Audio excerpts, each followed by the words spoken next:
Hello दोस्तों, ये है मेरे साथ में हीरो विडा V1 Pro और TVS iQube S। दोनों ही इलेक्ट्रिक स्कूटर हैं, एक दूसरे के कंपटीशन में आते हैं और हीरो और TVS की राइवलरी बहुत ज़बरदस्त रही है मोटरसाइकिल सेगमेंट में, और अब ये इलेक्ट्रिक सेगमेंट में भी आपको एक दूसरे के कंपटीशन में देखने को मिलेंगे। इस वीडियो में दोनों ही स्कूटर को साइड बाय साइड कंपेयर करेंगे, जानने की कोशिश करेंगे कौन सा स्कूटर आपके लिए एक अच्छा ऑप्शन हो सकता है, किसको आपको खरीदना चाहिए और क्यों।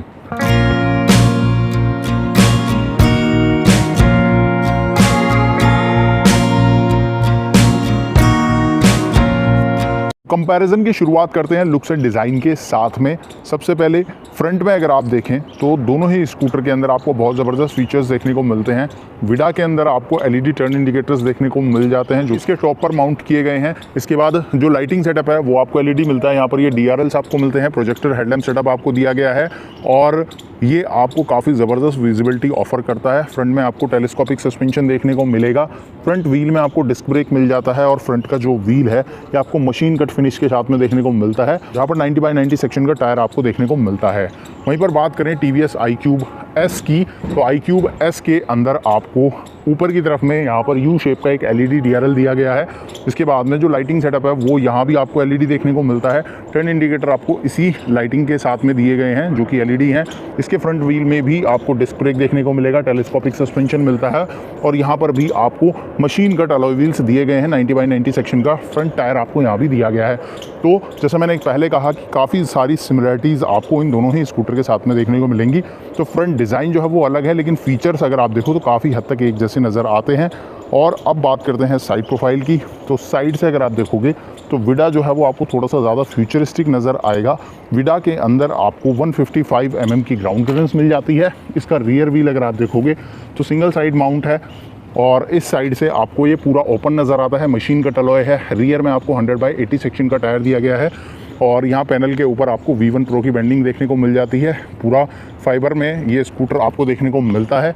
वहीं पर iQube S की अगर मैं बात करूं तो इसकी जो ग्राउंड क्लियरेंस है वो 2 mm आपको ज़्यादा मिलती है, 157 mm की है। और ख़ास बात यह है कि इसकी जो बैटरी है वो यहीं फ्लोर बोर्ड में माउंट की गई है। विडा की कहाँ पे है वो आगे आपको दिखाता हूँ। बाकी इसका जो रियर व्हील है ये हब मोटर के साथ में आता है, तो यहाँ रियर में आपको डायरेक्ट मोटर मिल जाती है, अलॉय वगैरह नहीं मिलता। और इसका रियर टायर भी 90/90 सेक्शन का ही है। और सस्पेंशन का एक डिफरेंस आपको मिलता है। iQube S के अंदर आपको डुअल सस्पेंशन देखने को मिलता है, दोनों साइड पे आपको शॉकर्स मिलते हैं, जबकि विडा के अंदर आपको मोनोशॉक सस्पेंशन ऑफर किया जाता है।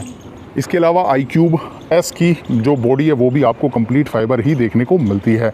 बात करें टेल सेक्शन की, तो टेल सेक्शन से आपको विडा जो है वो, जैसा कि मैंने कहा, डिज़ाइन के मामले में फ्यूचरिस्टिक नज़र आता है, तो वो चीज़ आपको इसके टेल में भी नज़र आएगी। यहाँ पर LED टेल लैंप है, LED टर्न इंडिकेटर्स आपको मिलते हैं, विडा की ब्रांडिंग है और ऊपर ये बड़ा सा ग्रैब हैंडल आपको देखने को मिल जाता है। वहीं पर iQube के अंदर भी आपको ऑलमोस्ट सेम सी चीज़ें मिलती हैं, LED इंडिकेटर्स, LED लाइट और बड़ा ग्रैब हैंडल आपको यहाँ भी देखने को मिलता है।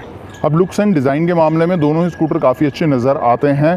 TVS iQube S जो है वो ज़्यादा आपको सिंपल और सोबर लुक के साथ में देखने को मिलता है, जबकि हीरो का विडा जो है वो आपको ज़्यादा फ्यूचरिस्टिक और ज़्यादा एग्रेसिव लुक के साथ में देखने को मिलता है। लुक्स आपके ऊपर डिपेंड करता है आपको कौन सा स्कूटर लुक एंड डिज़ाइन के मामले में ज़्यादा पसंद आता है, आप मुझे कमेंट में बता सकते हो। अब बात करते हैं स्पेस की। स्कूटर जो है वो इंडियन मार्केट में काफ़ी ज़्यादा पॉपुलर हैं उनके स्पेस के लिए। तो सबसे पहले विडा में देखते हैं कितना स्पेस आपको मिलता है। तो विडा के अंदर अगर आप लेग स्पेस देखोगे तो काफ़ी अच्छा आपको देखने को मिल जाता है। सामने की तरफ आपको यहाँ पर एक हुक दिया गया है जिस पे आप अपना थोड़ा बहुत सामान जो है वो हैंग करा सकते हो। और अंडर सीट स्पेस की अगर मैं बात करूं तो इस स्कूटर के अंदर आपको 26 लीटर का स्पेस ऑफर किया जाता है और इस स्कूटर के अंदर आपको सीट के नीचे ही बैटरी मिल जाती है जो कि डिटैचेबल है, जिसको आप आराम से कहीं भी निकाल कर रख के चार्ज कर सकते हो। तो स्पेस के मामले में आपको ये 26 लीटर का स्पेस देता है, जहाँ पर एक हेलमेट जो है वो आपको आराम से आ सकता है। वहीं पर TVS iQube S की अगर मैं बात करूं तो iQube S के अंदर जो लेग स्पेस है वो आपको अच्छा देखने को मिलता है। दोनों ही स्कूटर के अंदर आपको ऑलमोस्ट सेम लेग स्पेस मिल जाता है और यहाँ पर भी आपको सामने की तरफ एक हुक मिल जाएगा जहाँ पे आप अपना सामान जो है हैंग करा सकते हो। इसके अंडर सीट स्पेस की मैं बात करूँ तो यहाँ पर आपको 32 लीटर का स्पेस मिलता है जो कि काफ़ी ज़्यादा है। अगर आप इसको डायरेक्ट कंपेयर करते हो हीरो विडा V1 से, तो अंडर सीट स्पेस के मामले में आपको TVS iQube S जो है वो ज़्यादा स्पेस ऑफर करता है और इसके सीट के नीचे आपके 2 हाफ फेस हेलमेट जो है वो आराम से आ सकते हैं। जो कि काफ़ी अच्छा स्पेस हो जाता है और इसके अंडर सीट स्पेस को आप काफ़ी अच्छे से यूज़ कर सकते हो। हीरो विडा V1 के कंपैरिजन में स्पेस के मामले में आपको TVS iQube S जो है वो ज़्यादा बेहतर नज़र आएगा। अब बात करते हैं फ़ीचर्स की। तो फ़ीचर्स के मामले में दोनों स्कूटर ही काफ़ी अच्छे हैं, लेकिन सबसे पहले मैं आपको विडा में मिलने वाले कुछ खास फीचर्स दिखाता हूं। जैसे कि यहाँ पर आपको जो की मिलती है वो रिमोट की मिलती है। इसके अंदर आपको 3 बटन मिल जाते हैं जिनसे आप काफ़ी सारी चीज़ें एक्सेस कर सकते हो, और पावर ऑन करने के लिए आपको यहाँ पर पावर ऑन बटन दिया गया है। इसको आप एक बार प्रेस करेंगे तो आपका मीटर कंसोल जब वो ऑन हो जाता है, ये फुल डिजिटल डिस्प्ले आपको देखने को मिलता है, जहाँ पर मल्टीपल इन्फॉर्मेशंस आपको मिलती है। ये कलर TFT डिस्प्ले है जो टच के साथ में आता है, तो आप इसको टच करके यहाँ पर आराम से अपने हिसाब से यूज़ कर सकते हो। मल्टीपल इन्फॉर्मेशंस आपको इस डिस्प्ले में मिलती हैं, प्लस आपको यहाँ पर ब्लूटूथ कनेक्ट मिलता है, आप अपना फ़ोन कनेक्ट कर सकते हो। साथ ही आप यहाँ पर टर्न बाय टर्न नेविगेशन का फीचर भी जो है इस्तेमाल कर सकते हो। स्विचेस की बात करोगे तो यहाँ पर बहुत सारे स्विचेस आपको देखने को मिलते हैं। हैज़ार्ड बटन है जिसके साथ में आप चारों इंडिकेटर एक साथ यूज़ कर सकते हो। इसके अलावा यहाँ पर मीटर टॉगल करने के लिए आपको बटन भी दिए गए हैं। टच से अगर आप नहीं करना चाहते हो तो आप बटन से भी कर सकते हो।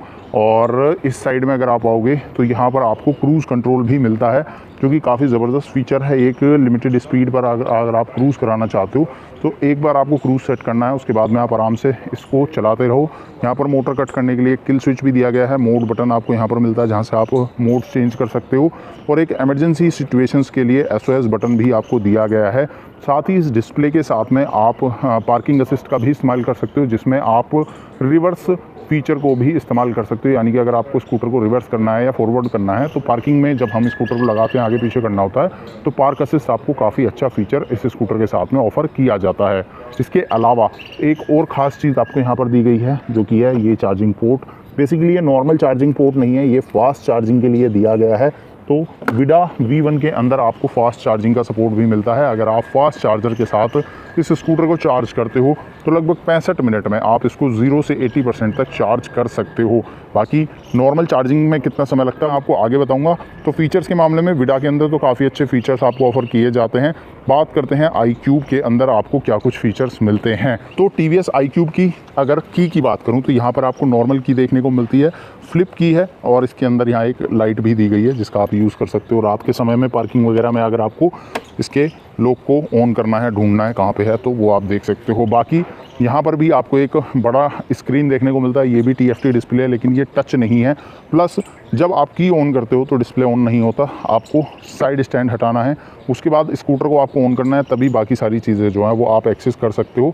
तो यहाँ पर आपको इस तरह से कुछ ऑन करना होता है। रियर ब्रेक आप दबाओ और उसके बाद में मोड बटन ऑन करोगे, तब जाके आपका ये डिस्प्ले ऑन होगा। अब इस डिस्प्ले के अंदर भी आपको मल्टीपल इन्फॉर्मेशंस मिलती हैं, लेकिन इन सारी इन्फॉर्मेशंस को टॉगल करने के लिए आपको यहाँ पर जॉयस्टिक दिया गया है। तो इस जॉयस्टिक के साथ में अगर आप मीटर को टॉगल करते हो तब आप यहाँ बहुत सारी इन्फॉर्मेशंस जो है वो एक्सेस कर सकते हो। जैसे कि जनरल सेटिंग में आप डिस्प्ले की सेटिंग कर सकते हो, डेट एंड टाइम कर सकते हो। बाकी ब्लूटूथ कनेक्ट आपको यहाँ भी मिलता है, 10x10 नेविगेशन आपको यहाँ भी मिलता है। तो स्मार्ट X कनेक्ट ऐप के साथ में आप वो सारी चीज़ें एक्सेस कर सकते हो, और डिजिटल डॉक्यूमेंट आप यहाँ पर सेव कर सकते हो। डिजिटल डॉक्यूमेंट जो है वो आप विडा के अंदर भी सेव कर सकते हो। तो इस तरह से दोनों ही स्कूटर्स के डिस्प्ले के अंदर बहुत सारे फीचर्स मिलते हैं। हाँ, iQube के अंदर आपको ये डिस्प्ले टच नहीं मिलता। अब कुछ लोगों को टच डिस्प्ले पसंद होता है, तो कुछ लोगों को ये बटन वाला सिस्टम ज़्यादा समझ में आता है। तो आपको कौन सा ज़्यादा बेहतर लगता है वो आप मुझे कमेंट में बता सकते हो। बाकी iQube के अंदर आपको कंपनी फास्ट चार्जिंग का सपोर्ट नहीं देती है, तो ये एक कमी आप कह सकते हो अगर आप इसको कंपेयर कर रहे हो हीरो विडा V1 Pro के साथ में। अब बात करते हैं दोनों ही स्कूटर के चार्जिंग टाइम की और राइडिंग रेंज की। तो हीरो विडा V1 Pro, जैसा मैंने पहले बताया, इसके अंदर आपको 2 बैटरी मिलती हैं। 3.94 किलोवाट आवर का पूरा बैटरी पैक आपको मिलता है, बेसिकली दोनों का जो कंबाइंड है। और जो दोनों के कंबाइंड के साथ में आपको 110 किलोमीटर की रेंज देखने को मिलती है, जो कंपनी क्लेम कर रही है इसके इको मोड के अंदर। स्कूटर के अंदर आपको 4 मोड मिलते हैं, इको, राइड, स्पोर्ट, और चौथा मोड आपको मिलता है कस्टम, जहां पर आप 100 से ज़्यादा अपने हिसाब से कस्टमाइजेशन कर सकते हो। तो कस्टम मोड जो है वो पूरी तरह से आपके ऊपर डिपेंड करता है। बाकी रेंज जो है वो 110 किलोमीटर की क्लेम की जाती है। इको मोड में अगर आप इस स्कूटर को चलाते हो तो लगभग 90 किलोमीटर की रेंज आपको ये स्कूटर आराम से दे सकता है। इसके बाद मोटर की बात करूं तो लगभग 6 किलोवाट की आपको मोटर यहाँ पर मिलती है। जो इसकी पीक पावर है वो अराउंड 4 किलोवाट है, और इसके साथ में जो टॉप स्पीड है वो आपको 80 किलोमीटर पर आवर की मिल जाती है विडा V1 Pro के साथ में। तो ये ओवरऑल इसकी परफॉर्मेंस की बात हुई। बाकी यहाँ पर जो ग्रेडेबिलिटी है, यानी कि ढलान चढ़ने वाली बात है, तो उसमें ये 20% ग्रेडेबिलिटी के साथ में आता है। TVS iQube S कुछ मामलों में आपको थोड़ा सा पीछे नज़र आने वाला है हीरो विडा V1 Pro के कंपैरिजन में। अब TVS iQube S के अंदर सबसे पहले जो मोटर है वो आपको 4 किलोवाट की मिलती है और जो इसकी पीक पावर है वो अराउंड 3 किलोवाट है। इसके बाद में जो बैटरी है वो 3 किलोवाट आवर की है, जिसके साथ में इको में कंपनी जो है वो 100 किलोमीटर की रेंज क्लेम करती है। 2 ही मोड आपको मिलते हैं, इको और पावर के अंदर कंपनी 75 किलोमीटर की रेंज जो है वो क्लेम करती है। इसके अलावा यहाँ पर जो टॉप स्पीड है वो आपको 78 किलोमीटर पर आवर की मिलती है। 80 और 78 में बहुत ज़्यादा कोई डिफरेंस नहीं है, लेकिन हाँ फास्ट की अगर बात करें तो वहाँ पर आपको हीरो विडा V1 Pro जो है वो थोड़ा सा ज़्यादा फास्ट नज़र आता है TVS iQube के कंपैरिजन में। इसके अलावा बात करें चार्जिंग टाइम की तो यहाँ पर फास्ट चार्जिंग का सपोर्ट आपको नहीं मिलता है। नॉर्मल चार्जिंग के साथ में आपको लगभग 5 घंटे का समय लगेगा चार्ज करने में। विडा की अगर मैं बात करूँ तो विडा में भी आपको लगभग 6 से 7 घंटे का समय लगता है अगर आप इसको नॉर्मल चार्ज करते हो। लेकिन हाँ फास्ट चार्जिंग के साथ में 0 to 80 65 मिनट में चार्ज हो जाता है। प्लस इसके अंदर जो डुअल बैटरी सेटअप दिया गया है उनको आप अलग अलग रख के भी चार्ज कर सकते हो। मतलब अगर आप सिंगल बैटरी को चार्ज पे लगाते हो और सिंगल बैटरी के साथ स्कूटर चलाना चाहो वो भी आप हीरो विडा V1 Pro के साथ में कर सकते हो। तो इन सारी चीज़ों के हिसाब से अगर आप देखोगे तो विडा V1 Pro जो है वो थोड़ा सा आपको ज़्यादा बेहतर और ज़्यादा आगे नज़र आएगा TVS iQube S से।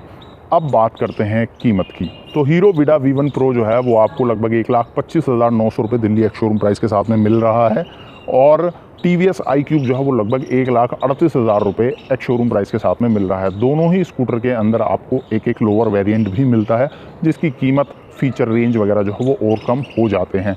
तो ऐसे में कौन सा स्कूटर लेना चाहिए यदि इसकी बात करें तो सबसे पहले मेरा सजेशन ये होगा कि आप अपने नियरेस्ट में डीलरशिप और सर्विस नेटवर्क देखें, क्योंकि दोनों ही स्कूटर ऐसे हैं जो कुछ लिमिटेड सिटीज़ में और लिमिटेड डीलरशिप्स पर ही पहुंच रहे हैं। तो सबसे पहले आपके शहर में कौन सा स्कूटर पहले पहुंचा है उसके बारे में जानें। इसके बाद में अगर आपको बजट का कोई इशू नहीं है और आप एक सिंपल दिखने वाला ज़्यादा स्पेस ऑफ़र करने वाला स्कूटर ख़रीदना चाहते हैं तो आप TVS iQube S की तरफ जा सकते हैं। लेकिन अगर आपको ज़्यादा फ्यूचरिस्टिक डिज़ाइन चाहिए, ज़्यादा फीचर्स चाहिए, प्रीमियमनेस ज़्यादा चाहिए तो आप हीरो विडा V1 Pro के साथ में जा सकते हैं। बाकी आप मुझे कमेंट में बताएं दोनों में से कौन सा स्कूटर आप खरीदना चाहेंगे और क्यों।